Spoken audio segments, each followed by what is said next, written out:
Istrinya Mas Anggara itu aneh banget tahu, Mas. Setelah mengantar Sania ke sekolahnya, Tantri mulai mengajak bicara suaminya mengenai istri mantan suaminya. Anehnya, Doni menoleh ke istrinya yang nampak antusias untuk bercerita. Ya, gimana, ya. Tantri bingung bagaimana menceritakannya. Ya orangnya itu sok banget, kalau ngomong suka seenak-enaknya sendiri. Mana pemalas lagi, nggak mau ngapa-ngapain. Selama di sana juga aku terus yang masak.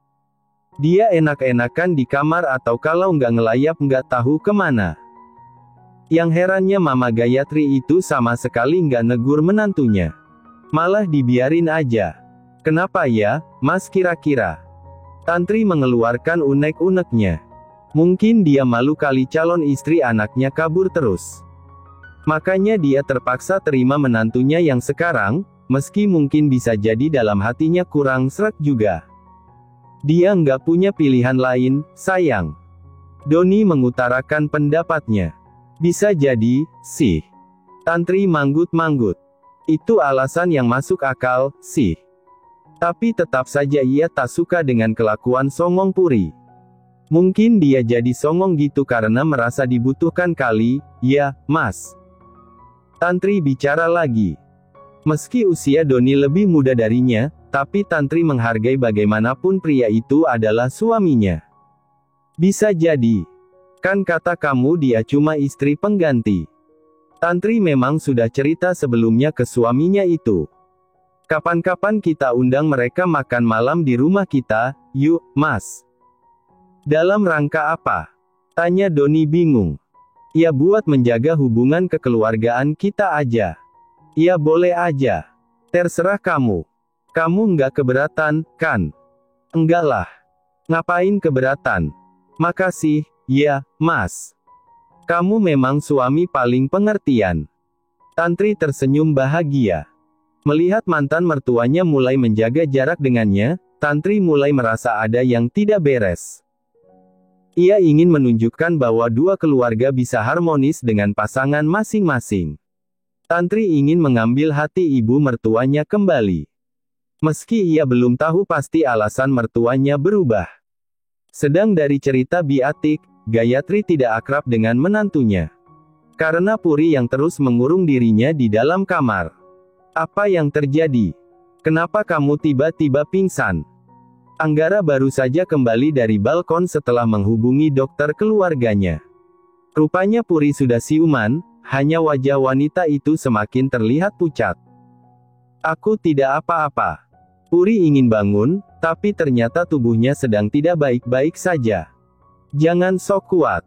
Kalau lemah, tinggal akui saja. Tidak ada juga yang akan memberimu penghargaan atas aktingmu. Setelah mendengar igawan Puri, Anggara bisa menarik kesimpulan bahwa selama ini Puri hanya berusaha sok kuat. Tapi ia akui akting Puri memang juara, sampai bisa tidak keluar satu tetes pun air mata saat pemakaman ibunya. Aku tidak tahu alasanmu bersikap seperti ini. Tapi yang pasti, kalau kamu sakit, segeralah sembuh. Karena Mama pasti akan menyalahkanku kalau terjadi sesuatu padamu. Anggara mengatakannya dengan nada dingin. Ia ingin membalas perlakuan Puri padanya selama ini. Panggilkan aku dokter yang terbaik. Dan bukannya malu, Puri malah dengan angkuhnya memerintah suaminya. Tidak perlu kau suruh, aku sudah melakukannya. Kesal Anggara. Baguslah. Kamu sudah melakukan tugasmu dengan baik. Sekarang ambilkan aku air hangat. Aku haus. Aku bukan pembantumu. Geram Anggara. Tapi kamu suamiku. Atau aku akan mengadukanmu ke Mama supaya kamu diomelinya. Ancam Puri dengan kurang ajarnya. Tangan Anggara mengepal. Mau tak mau ia mengambilkan air hangat yang diminta istrinya. Terima kasih. Tapi Puri tetap ingat untuk berterima kasih. Ia menandaskan hampir setengah gelas dalam beberapa teguk saja. Aku juga lapar. Ucapnya kemudian. Lirikan Puri membuat mata Anggara menyipit kesal. Apa? Aku lapar. Lain kali jangan membuatku mengulangi perintah yang sama. Puri lalu berbaring dan membenahi selimutnya. Sementara Anggara nampak menahan kesal. Kenapa masih diam? Kamu marah? Karena aku meminta tolong padamu. Aku istrimu. Dan tugasmu adalah meratukanku. Itu satu hal yang membuatku rela bertahan di tempat membosankan ini. Rahang Anggara mengetat. Andai bukan karena ibunya, dan andai Puri bukan wanita, mungkin ia sudah melayangkan pukulan ke wajah menyebalkan itu. Jangan melewati batas. Aku manusia yang punya batas kesabaran. Sama. Aku juga. Aku juga punya batas kesabaran menghadapi suami sepertimu. Apa maksudmu? Tidak ada. Hanya pesanku. Lain kali kalau kamu mencari istri lagi, pastikan mantan istrimu tidak ikut campur dalam rumah tanggamu. Anggara tersenyum sinis. Jadi kamu cemburu? Puri balas menjawab tanpa ekspresi. Aku bahkan tidak menyukai laki-laki. Jadi mana mungkin aku cemburu? Akui saja kalau memang iya. Begitu saja repot. Terserah kamu mau percaya atau tidak. Aku hanya kasihan saja pada wanita-wanita yang dekat denganmu selama ini. Pasti sangat merepotkan punya kekasih menyebalkan sepertimu. Untungnya mereka pintar dan memilih kabur darimu. Sindir Puri pelan namun mengena. Tidak usah sok tahu. Buktinya, aku bisa berhubungan baik dengan suami mantan istriku. Lalu kenapa wanita yang bersamaku tidak? Itu karena suaminya bodoh. Atau karena dia juga mendapatkan keuntungan dari kedekatan kalian? Cetus Puri dengan muaknya.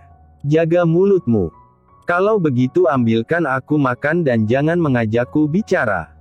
Karena mulutku hanya berusaha mengatakan kebenaran. Sepertinya telingamu agak sulit menerima fakta. Puri langsung merubah posisi membelakangi. Ia tidak ingin bicara lagi. Karena kepalanya mendadak berdenyut nyeri. Sementara Anggara nampak melayangkan tinjunya ke udara dalam diamnya. Baru kali ini ada wanita yang berani terang-terangan menghinanya. Kamu masih di rumah Anggara? Gayatri tak sengaja melihat putranya yang sedang bicara dengan Biatik.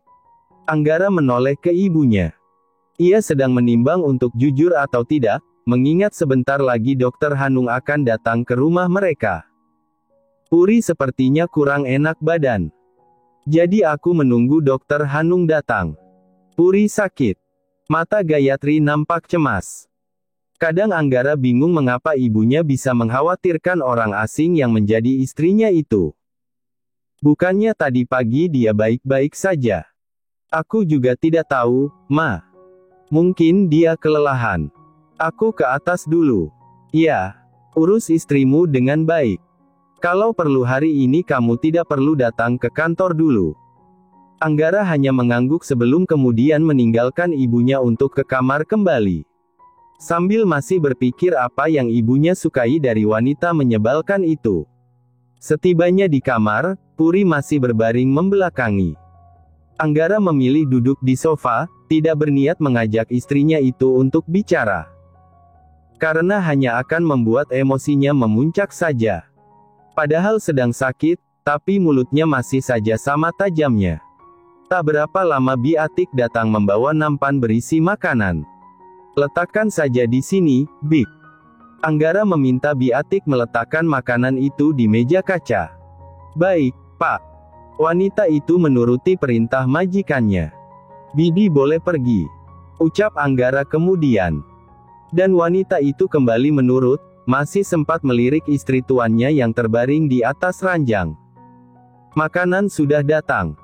Anggara memberitahu Puri masih dengan kekesalannya yang tersisa dari pertengkaran sebelumnya. Wanita itu merubah posisi tubuhnya menjadi telentang dan melirik makanan di atas meja.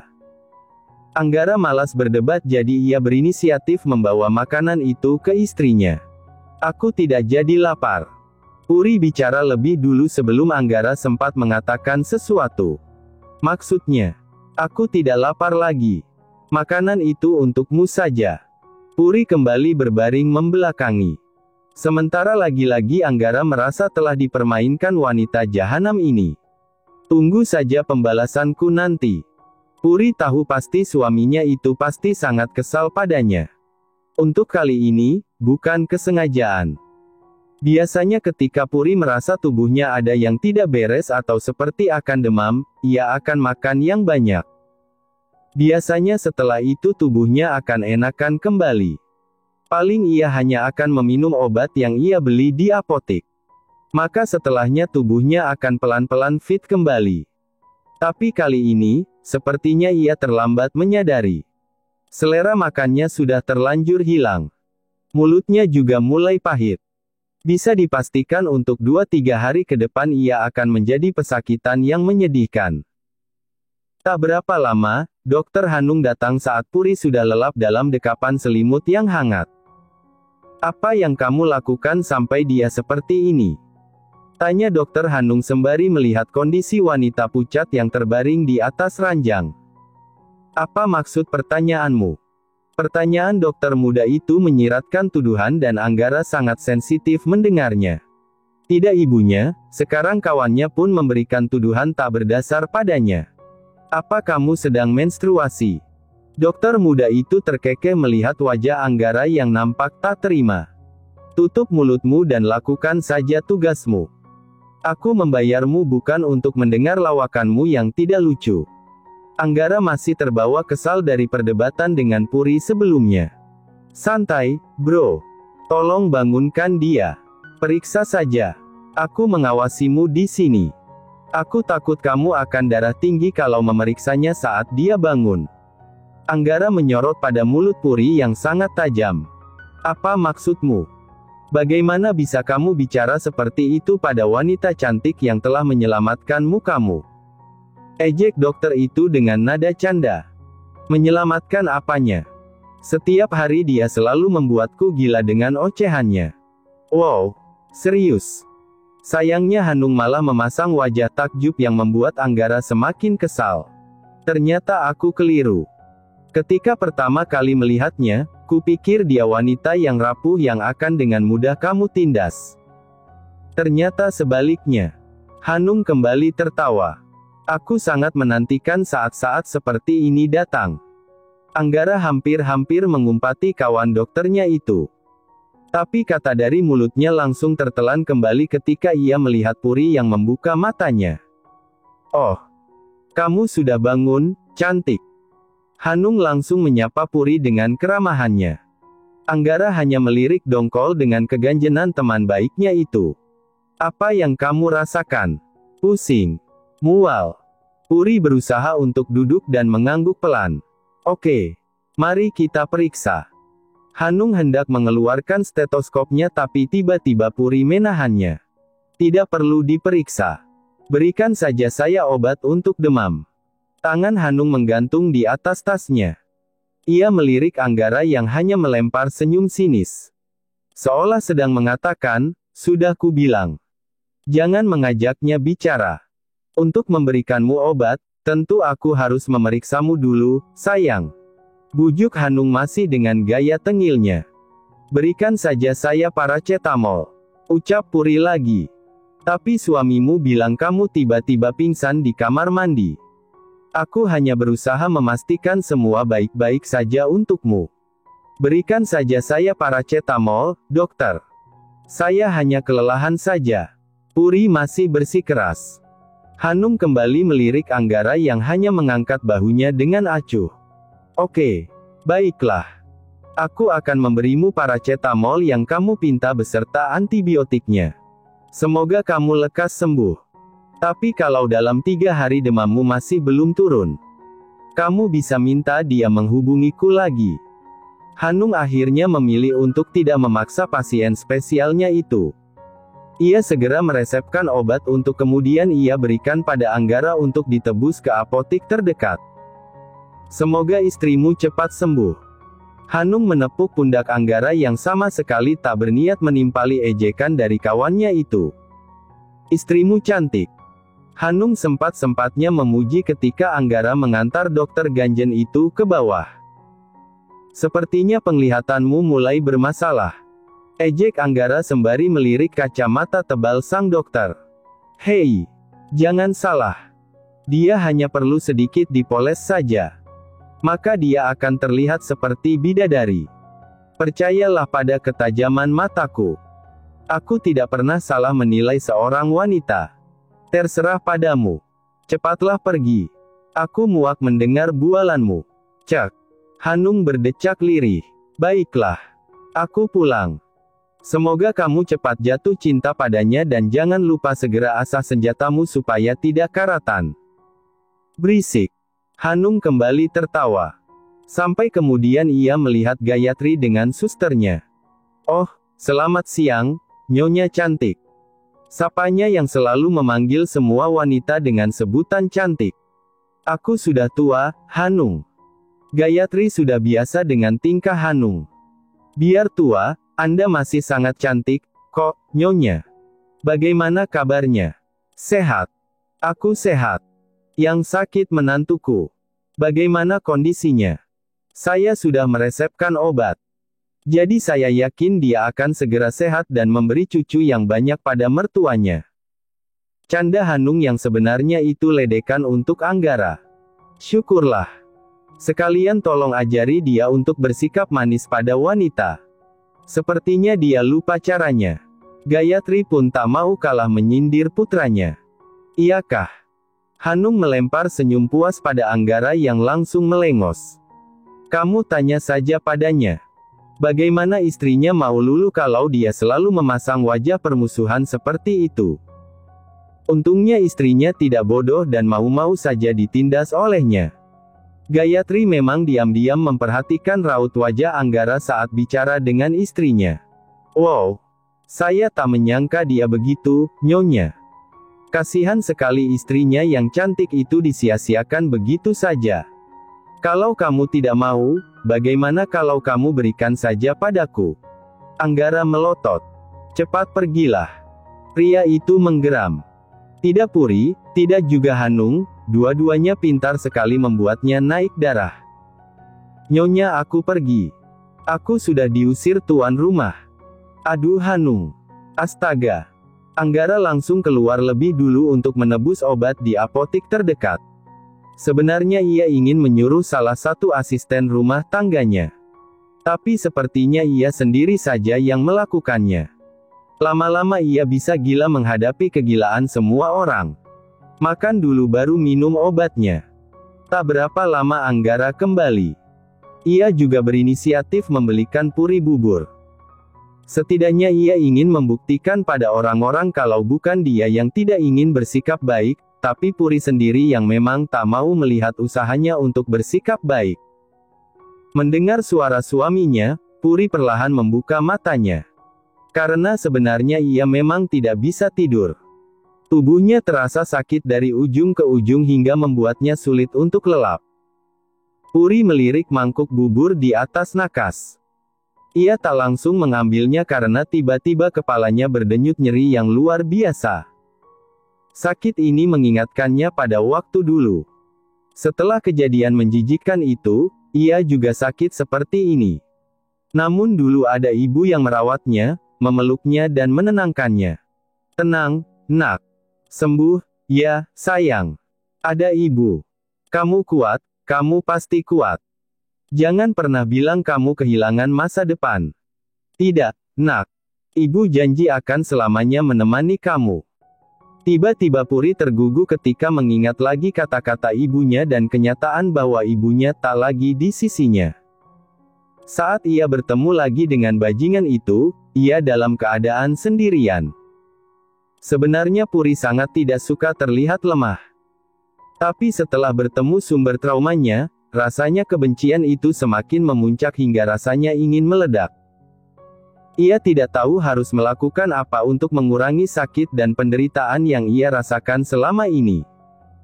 Anggara yang melihat itu hanya bisa membeku di tempatnya. Untuk pertama kalinya ia melihat wanita bermulut pedas itu menangis sesenggukan di depannya. Rasa kesal yang awalnya membuncah, tiba-tiba sirna begitu saja. Saat ini ia hanya melihat Puri sebagai sosok yang rapuh dan lemah. Meski ia penasaran, kiranya apa yang membuat Puri menangis seperti ini. Terima kasih sudah menonton, guys. Jangan lupa klik like jika kalian menikmati cerita ini, subscribe untuk update konten seru lainnya, dan tinggalkan komentar di bawah tentang apa yang kalian pikirkan atau cerita apa yang ingin kalian dengar selanjutnya. Dukungan kalian sangat berarti. Sampai jumpa di video berikutnya.